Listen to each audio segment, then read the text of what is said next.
بسم اللہ الرحمن الرحیم۔ السلام علیکم ورحمۃ اللہ وبرکاتہ۔ رسول اللہ صلی اللہ علیہ وآلہ وسلم نے فرمایا، کسی مسلمان کو جب کوئی تھکن، بیماری، فکر، غم، ایذا یا پریشانی پہنچتی ہے، یہاں تک کہ اگر اسے کوئی کانٹا بھی چبھ جائے تو اللہ تعالیٰ اس کے بدلے اس کے گناہوں کو مٹا دیتا ہے۔ حضرت عیسیٰ بن طلحہ رضی اللہ تعالیٰ عنہ سے روایت ہے کہ نبی اکرم صلی اللہ علیہ وآلہ وسلم نے فرمایا،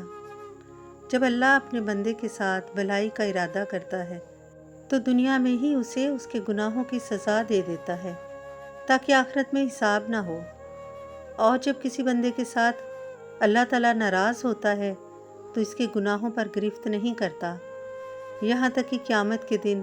اس کو ان گناہوں سمیت پیش کر دیا جاتا ہے۔ حضرت ابن مسعود رضی اللہ تعالیٰ عنہ سے روایت ہے، نبی کریم صلی اللہ علیہ وآلہ وسلم نے فرمایا، شفا دینے والی 2 چیزوں کو لازم اختیار کرو،